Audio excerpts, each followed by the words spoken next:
ஓம் ஸ்ரீ தாரக நேயர்களுக்கு வணக்கம்.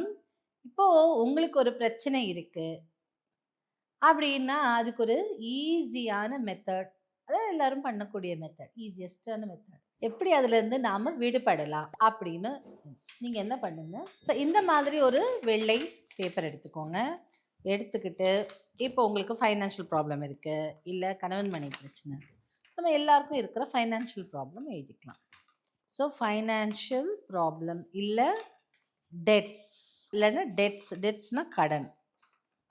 இல்லை இப்படி எழுதிட்டோமா, எழுதிய பிறகு நம்ம என்ன பண்ணணும்னா, இதை நமக்கிட்டேருந்து தூரமாக மடிக்கணும். இப்படி ஆப்போசிட் சைடில் மடிக்கணும், நமக்குள்ளே மடிக்கக்கூடாது. இப்படி இந்த மாதிரி மடிச்சுக்கலாம். மடிச்சுட்டு அதே மாதிரி வெளிப்பக்கமாக மடிக்கணும்.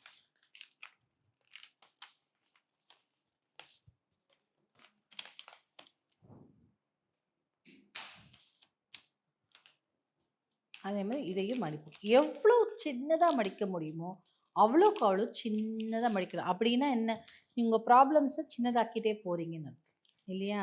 ஸோ சின்னதாக மடிக்கிறேன்.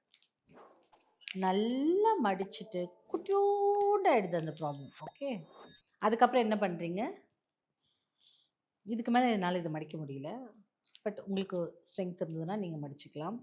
அப்போ இந்த மாதிரி மடிச்சுட்டு சின்னதாக நல்லா தீயிலிட்டு பொசுக்குங்க. பொசுக்கும் போது நீங்கள் சொல்லக்கூடிய வேர்ட்ஸ் என்ன இருக்குன்னா, இன்னியோட என் பிரச்சனை எல்லாம் தீர்ந்தது, இந்த இது எரிக்கிறல்ல சாம்பலோட சாம்பலாக என்னோட பிரச்சனையும் முடிஞ்சு போச்சு சொல்லி இதை எரிச்சிடணும்.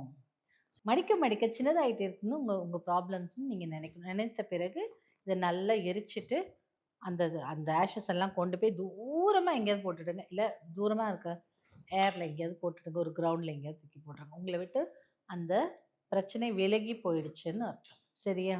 அப்படி பண்ணலாம். இல்லை இந்த மாதிரி பேப்பரை சின்னதாக மடிச்சுட்டு எங்கேயாவது ஓடுற தண்ணியில் தூக்கி தூக்கி போட்டுருங்க. அது உங்களை விட்டு தூரமாக விலகி ஓடி போயிடட்டும். அப்படி கூட பண்ணலாம். ஸோ இப்படி இதெல்லாம் சின்ன சின்ன மேஜிக்கல் ட்ரிக்ஸ், இதெல்லாம் நீங்கள் ட்ரை பண்ணும்போது உங்களுக்கு உங்கள் ப்ராப்ளம்ஸும் சின்னதாயிட்டே போகும். அதுலேருந்து நீங்கள் விடுபட்டு வரலாம்.